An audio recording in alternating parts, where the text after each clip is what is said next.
Hello friends, welcome to my channel Aarambh classes. आज के इस वीडियो में हम लोग बीपीएससी टीआरई क्लास 6 to 8, 9, 10 और 11, 12 के लिए हिस्ट्री के प्रैक्टिस सेट और पीवाईक्यू को आपके साथ सॉल्व करेंगे। इस बुक में क्लास 6 से लेकर 12 तक सभी चैप्टर्स के एनसीईआरटी और एससीईआरटी बेस्ड पीवाईक्यू दिए हुए हैं।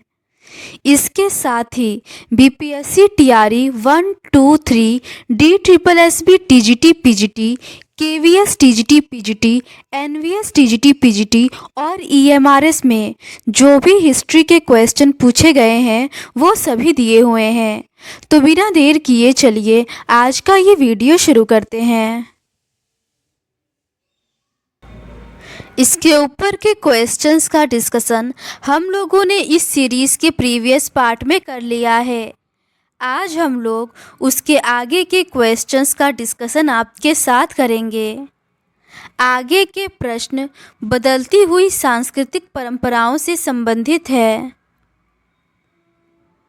पहला प्रश्न है, किस चरण को पुनर्जागरण काल कहा जाता है? इसका सही आंसर है ऑप्शन सी, 14वीं से 16वीं शताब्दी। पुनर्जागरण सबसे पहले इटली में आरंभ हुआ तथा वहां से इसका विस्तार स्पेन, पुर्तगाल, फ्रांस, इंग्लैंड और जर्मनी में हुआ। इटली के राज्यों में 1340 से 1550 ईस्वी तक लगभग 200 वर्षों के काल में अभूतपूर्व साहित्य का सृजन हुआ और असाधारण रूप से मूर्तिकला, चित्रकला तथा स्थापत्य के क्षेत्रों में विकास हुआ। अगला प्रश्न है, इटली में पुनर्जागरण किस भाषा एवं साहित्य में रुचि जागृत किया? इसका सही आंसर है ऑप्शन ए, लैटिन एवं ग्रीक। इटली में पुनर्जागरण ने लैटिन एवं ग्रीक भाषा एवं साहित्य में रुचि जागृत किया। इटली में सर्वप्रथम विश्वविद्यालय की स्थापना की गई थी। इन विश्वविद्यालयों में कानून के साथ साथ मानविकी विषयों की पढ़ाई होती थी। फ्रांसिस्को पेट्रार्क का मानना था कि प्राचीन काल एक विशिष्ट सभ्यता थी जिसे प्राचीन यूनानियों और रोमनों के माध्यम से ही समझा जा सकता था। अतः प्राचीन सभ्यता की लैटिन भाषा की पांडुलिपियों की खोज पुनः प्रारंभ हुई। 1453 में कॉन्स्टेंटिनोपल के पतन के साथ ही इटली में बहुत से विद्वान आए और ग्रीक भाषा और साहित्य को बढ़ावा दिया। प्लेटो एवं अरस्तु जैसे दार्शनिकों के ग्रंथों को पढ़ा गया।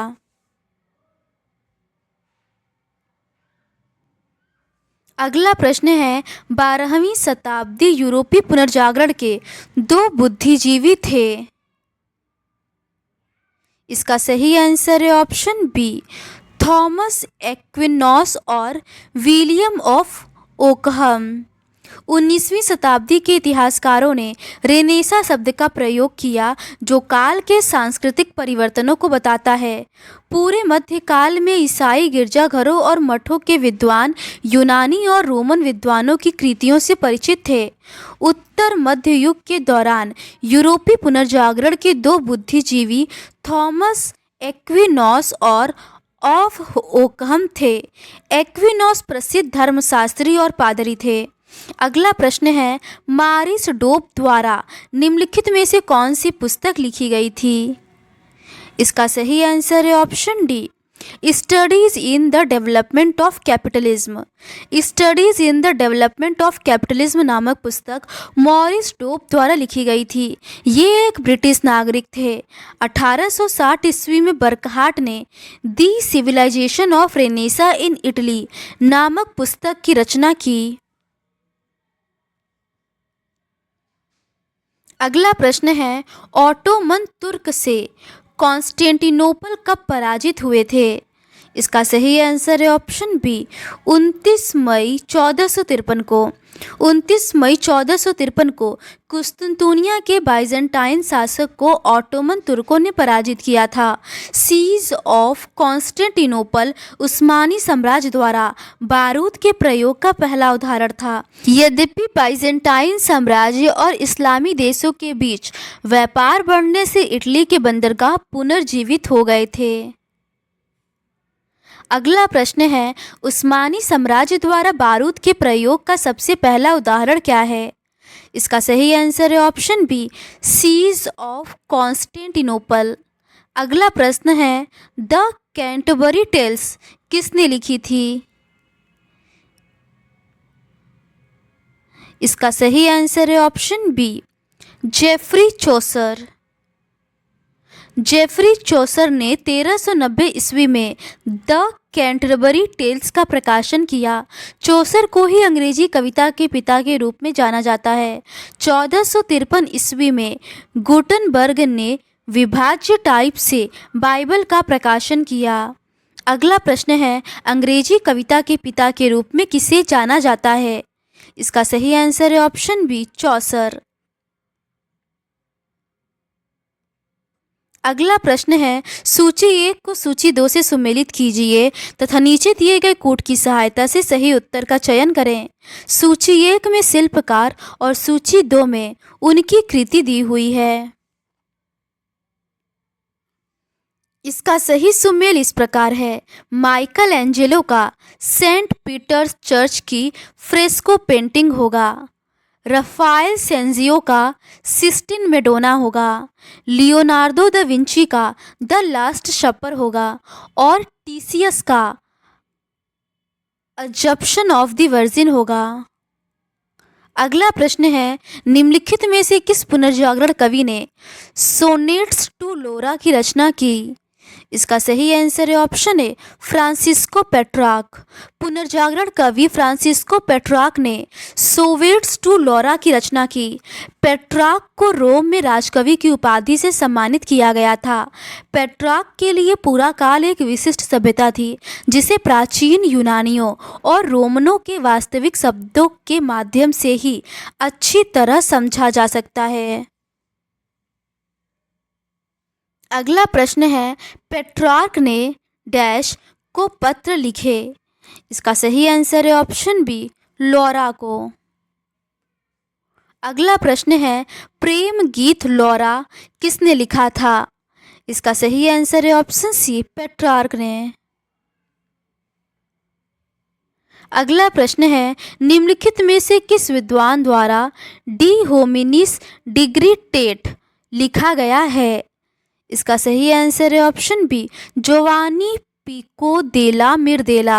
फ्लोरेंस के मानवतावादी जोवानी पिको देला मिर्देला ने on the dignity of man De hominis dignitate नामक पुस्तक में वाद विवाद के महत्व पर लिखा। अगला प्रश्न है, प्रसिद्ध कवि दांते ने अपने लेखन के लिए कौन सी भाषा का इस्तेमाल किया? इसका सही आंसर है ऑप्शन ए, इतालवी। प्रसिद्ध कवि दांते अलिगहिरी ने अपने लेखन में इतालवी भाषा का इस्तेमाल किया। दांते की प्रेरक शक्ति बियाटिस थी। फ्लोरेंस की प्रसिद्धि में 2 लोगों का बड़ा हाथ था। इसमें से एक व्यक्ति दांते अलिगहिरी, जो किसी धार्मिक संप्रदाय विशेष से संबंधित नहीं थे, पर उन्होंने अपनी कलम धार्मिक विषयों पर चलाई थी। इन्होंने डिवाइन कॉमेडी लिखा था। दूसरे व्यक्ति थे कलाकार जाटो, जिन्होंने जीते जागते रूपचित्र बनाए।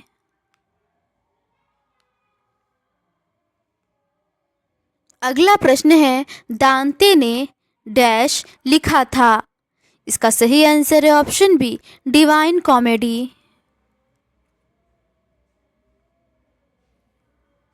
अगला प्रश्न है, दांते की प्रेरक शक्ति डैश थी? इसका सही आंसर है ऑप्शन ए, बियाट्रिस। अगला प्रश्न है, 12वीं शताब्दी में पुनर्जागरण में क्या हुआ? इसका सही आंसर है ऑप्शन डी, अरस्तु की प्रारंभिक पुनः प्राप्ति, कस्बों का उदय और सामंती यूरोप में शहरी अर्थव्यवस्था की वापसी और विश्वविद्यालय का उदय। 12वीं शताब्दी के पुनर्जागरण के समय यूरोप में सबसे पहले विश्वविद्यालय इटली के शहरों में स्थापित हुए। 11वीं शताब्दी में पाटुआ और बोलोनिया विश्वविद्यालय विधि शास्त्र के अध्ययन के केंद्र रहे। यूरोप के विद्वान यूनानी ग्रंथों के अरबी अनुवादों का अध्ययन कर रहे थे। इसी समय जब मंगोलों ने चीन के साथ रेशम मार्ग से व्यापार आरंभ किया तो इसके कारण पश्चिमी यूरोपीय देशों के व्यापार को बढ़ावा मिला, इसमें इटली के नगरों ने मुख्य भूमिका निभाई।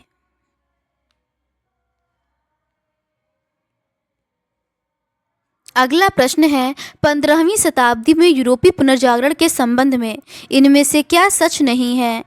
इसका सही आंसर है ऑप्शन डी, पुनर्जागरण विरोधी श्रेणीवाद द्वारा चिन्हित किया गया था। ये सही नहीं है। पेट्रॉक पहले मानवतावादी थे। पोजियो ब्रेसियोलिनी एक प्रसिद्ध विद्वान थे। यूरोप के अंधेरे युग के बाद पुनर्जागरण आया था। ये तीनों ही सही है। पुनर्जागरण विरोधी श्रेणीवाद द्वारा चिन्हित नहीं किया गया था, बल्कि यह यूरोप के बुद्धिजीवियों द्वारा लाया गया था। यूरोप में अंधकार युग के बाद ज्ञान के क्षेत्र में कला, मानवतावाद, धार्मिक क्षेत्र आदि में जो परिवर्तन दिखाई देते हैं उसे पुनर्जागरण की संज्ञा दी गई है। पेट्रार्क प्रथम मानवतावादी था।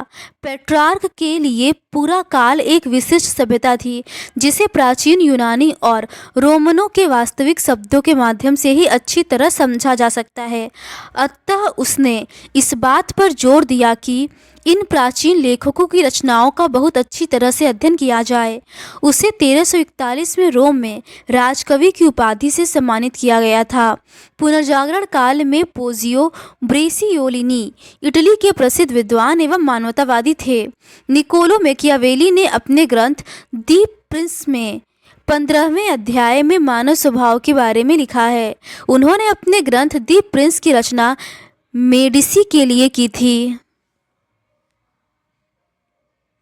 अगला प्रश्न है, निकोलो मैकियावेली ने द प्रिंस डैश के लिए लिखी थी। इसका सही आंसर है ऑप्शन बी, द मेडिसी के लिए। अगला प्रश्न है, रोसीक्रूसियन प्रबोधन डैश में हुआ था। इसका सही आंसर है ऑप्शन बी, मध्य यूरोप में। यूरोप के 14वीं शताब्दी के बाद नए युग का जन्म हुआ। रोसीक्रूसियन प्रबोधन मध्य यूरोप में हुआ था। मध्यकाल जैसी संज्ञाओं का प्रयोग रोम साम्राज्य के पतन के बाद 1000 वर्ष की समयावधि के लिए किया गया। अगला प्रश्न है, निम्नलिखित में से किस विद्वान को वैज्ञानिक इतिहास का जनक कहा गया? इसका सही आंसर है ऑप्शन डी, थ्यूसिडाइडीज। वैज्ञानिक इतिहास का जनक के रूप में यूनानी या एथेनियन इतिहासकार थ्यूसिडाइडीज को माना गया। इन्हें युद्ध के दौरान एथेंस की रक्षा के लिए जिम्मेदार ठहराया गया था और उसके एक हार के बदले निष्कासन पर भेज दिया गया। अगला प्रश्न है, सोफोकल्स, यूरिपाइड्स और अरिस्टोफेंस डैश थे। इसका सही आंसर है ऑप्शन बी, नाटककार। सोफोकल्स, यूरिपाइड्स और अरिस्टोफेंस एथेंस के नाटककार थे। प्राचीन यूनानियों ने अपने मनोरंजन को बहुत गंभीरता से लिया और नाटक का उपयोग उस समय दुनिया की जांच करने के तरीके के रूप में किया जिसमें वे रहते थे।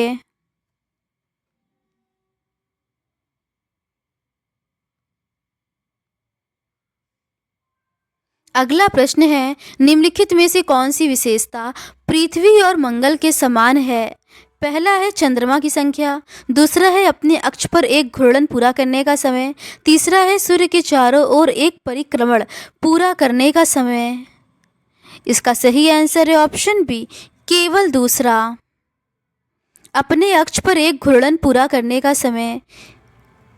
पृथ्वी और मंगल दोनों अपने अक्ष पर एक घूर्णन पूरा करने में समान समय लेते हैं। पृथ्वी के एक उपग्रह एवं मंगल के 2 उपग्रह फोमोस डिमोस हैं। सूर्य के चारों ओर एक परिक्रमा पूरा करने में पृथ्वी को 365 दिन तथा मंगल को 687 दिन का समय लगता है। कोपरनिकस ने यह घोषणा की कि पृथ्वी समेत सारे ग्रह सूर्य के चारों ओर परिक्रमा करते हैं। अगला प्रश्न है, भौतिकी और अभियांत्रिकी में प्रारंभिक काम में कौन अग्रणी था?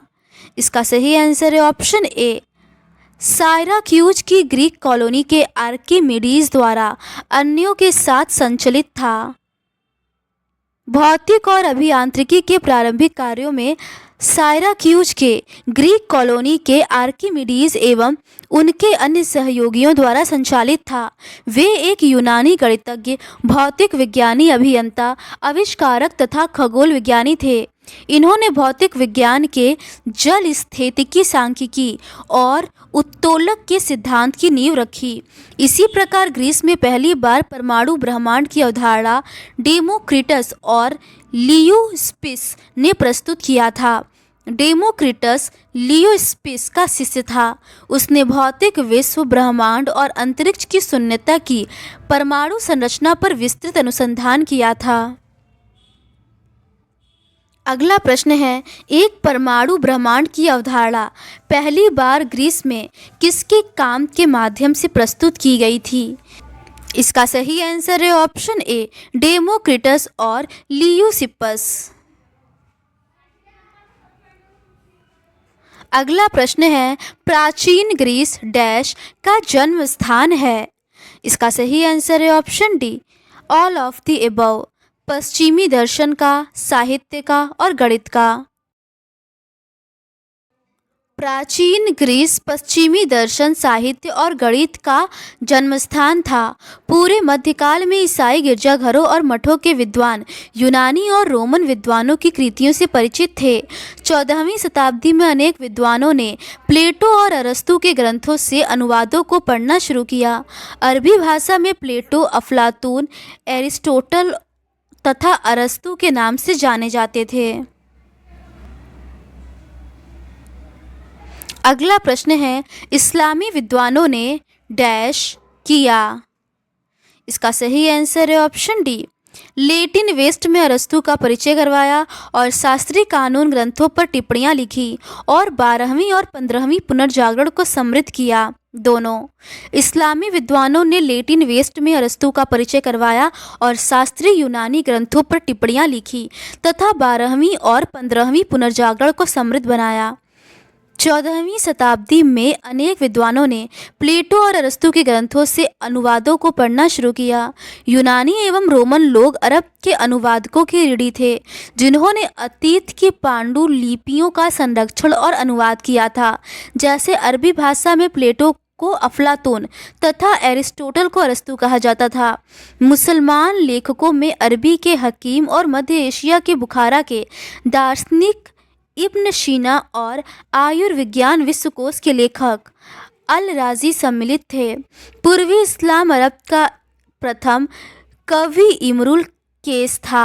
इन्होंने मुअल्लकात कविताओं को लिखा था।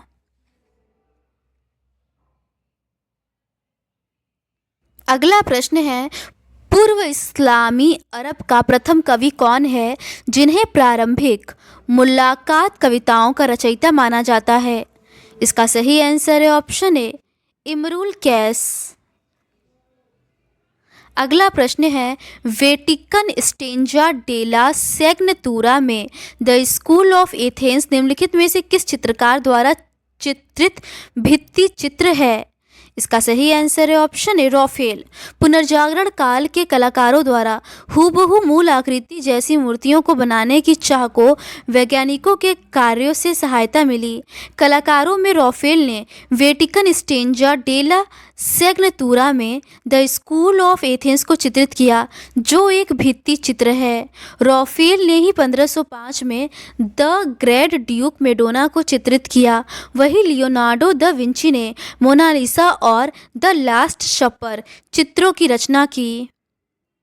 अगला प्रश्न है, 1505 में द ग्रैंड ड्यूक मेडोना को किसने चित्रित किया? इसका सही आंसर है ऑप्शन ए, राफेल ने। अगला प्रश्न है, पुनर्जागरण काल का माइकल एंजेलो कौन था? इसका सही आंसर है ऑप्शन सी, चित्रकार।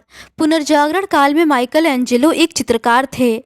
इनका जन्म फ्लोरेंस राज्य के केप्रीज नामक स्थान पर हुआ था। माइकल एंजेलो पुनर्जागरण काल के एक महान चित्रकार थे। इन्होंने रोंडा नीनी पियटा नामक संगमरमर मूर्ति का निर्माण किया था। माइकल एंजेलो ने रोम स्थित सिस्टीन चैपल की छत पर भित्ति चित्रों का भी निर्माण किया था तथा इसकी कृतियों में प्रकृति, दी फॉल ऑफ मैन तथा लास्ट जजमेंट प्रमुख है। अगला प्रश्न है, निम्नलिखित में से कौन सा पुनर्जागरण के संबंध में सही है? इसका सही आंसर है option D, all of the above. पुनर्जागरण के दौरान चित्रकला और कला शैली के रूप में उभरी। अधिकांश पुनर्जागरण कला का विषय धार्मिक था। यह धर्म के लिए प्रतिरोधी नहीं था, लेकिन धर्म को व्यक्तिगत मामले के रूप में छोड़ दिया गया था। पुनर्जागरण के दौरान कला, वास्तुकला और ग्रंथों ने मानवतावादी विचारों को फैलाने में महत्वपूर्ण भूमिका निभाई थी। पुनर्जागरण धर्म के लिए प्रतिरोधी नहीं था, लेकिन धर्म को व्यक्तिगत मामले के रूप में छोड़ दिया गया था। इस दौरान कला का विषय धार्मिक था एवं चित्रकला जैसी नवीन शैली का उद्भव हुआ। अगला प्रश्न है, कलाकार मैंटेग्ना ने कहाँ चित्रकारी की थी? इसका सही आंसर है ऑप्शन बी, मंटुआ में गोंजागास की अदालत। अगला प्रश्न है, पुनर्जागरण काल का माइकल एंजेलो कौन था? इसका सही आंसर है ऑप्शन सी, चित्रकार। 15वीं 16वीं शताब्दी में कुछ ऐसे भी लोग हुए जो कुशल चित्रकार, मूर्तिकार और वास्तुकार सभी कुछ थे। इसका सबसे श्रेष्ठ उदाहरण माइकल एंजेलो बुआनारोत्ती है, जिन्होंने पोप के सिस्टीन चैपल की भीतरी छत में लेप चित्र, दी पाइटा नामक प्रतिमा और सेंट पीटर गिरजे के गुंबद का डिजाइन बनाया और इनकी वजह से माइकल एंजेलो अमर हो गए। ये सारी कलाकृतियाँ रोम में ही है। Jack of all trade he was master of all, यह कथन भी माइकल एंजेलो का है। वास्तुकार फिलिप्पो ब्रूनेलेसी, जिन्होंने फ्लोरेंस के भव्य गुंबद का प्रतिरूप प्रस्तुत किया था, ने अपना पेशा एक मूर्तिकार के रूप में शुरू किया। माइकल एंजेलो ने सिस्टीन चैपल में द क्रिएशन ऑफ एडम को चित्रित किया।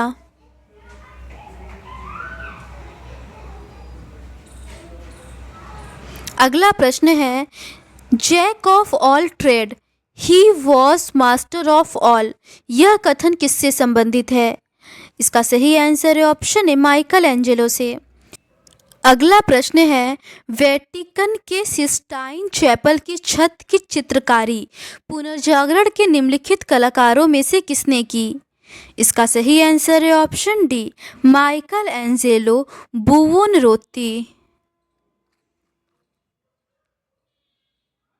अगला प्रश्न है, उस चित्रकार का नाम बताइए जिसने सिस्टीन चैपल में द क्रिएशन ऑफ एडम को चित्रित किया। इसका सही आंसर है ऑप्शन डी, माइकल एंजेलो। तो आज के इस वीडियो में बस इतना ही।